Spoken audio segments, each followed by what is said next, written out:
of bringing more jobs to Central Ohio. That's a goal that's constant and a true sign of economic success. So how do you, as a local business owner, help do that? How do you raise your profits, overcome your weaknesses? How do you retain the best employees?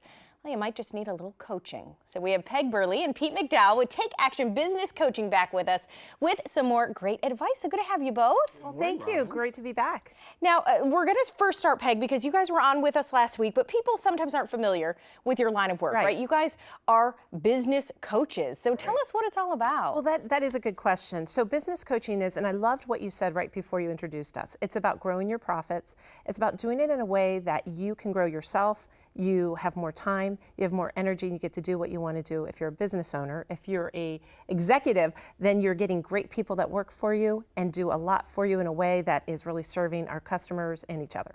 All right. And we help you get there, kind of thing. And one of the biggest things, and we were just discussing before this, how Julie, our producer, is out, and I miss her greatly, right? Because when I mean, employees can be such a benefit to your company. They can be a detriment at the same time. So what do you help people realize and do when it comes to employees, Pete? Well, one of the things is how to attract and retain and to train and keep the best employees. And the other thing is sometimes how to deal with a difficult employee, one that's challenging, right? Right, and they have those, right? Yes. I've heard of that before. And so what do you recommend if somebody's a manager, somebody's an executive, and they're dealing with one of those challenging employees? What do you make as far as a recommendation? Well, one of the things is to make sure that they know clearly what their job responsibilities are, what's expected of them. The other thing that we like to remind people of is that we're all wired a little differently, and we have to adjust our style sometimes a little bit to adjust to our employees and make sure that we're giving them information at the speed that they're comfortable with.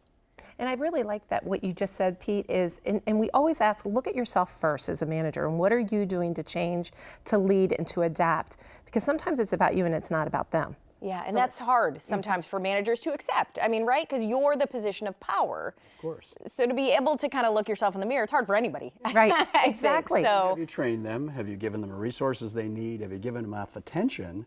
And you've given them what they need in the way they need it? So is that how you keep the good ones then? I mean, starting at the top, or? It's one thing. One of the big things that we have worked with our clients on over the last few months is that there's three big things that lead to trust. And employees leave not usually because of economics. They leave because they don't have a great relationship with their managers or their company. It's interesting. I've read that, yeah. So we're going to talk then about employee poaching a little bit. Are you seeing that a lot, Peg? And I think that's why we ended up saying we want to talk about this right now. We are seeing that. So we get to coach a lot of companies and team members, and it is happening everywhere. People are calling up to poach other people. And what you have to do is make sure that you're engaging your team members, you are talking to them. And I liked your three C's. Trust is earned through, it's really about connecting. How much time are you spending with them? It's about your character. And it's also about the competency. How competent are you at doing your job? And when those three C's are met, trust is created, and then you take that to your culture.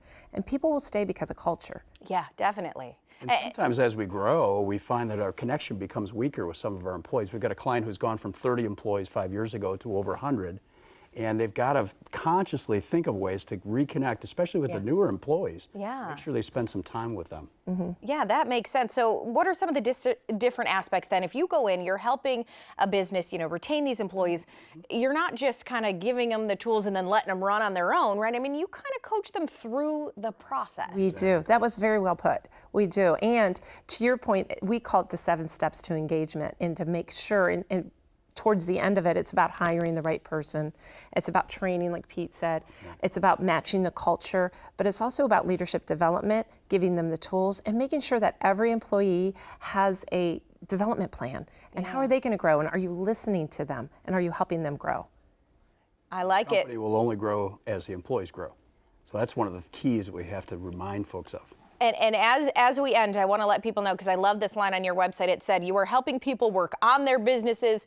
You're not in their business. Right. So don't be scared about having a coach and somebody to help you along, because we all need a little help in life. Absolutely. So Thank you. if you want to call Peg and Pete, both their phone numbers up on screen for you. TakeActionBusinessCoaching.com is the website as well. So thank you guys for being here. Thank you. Appreciate it.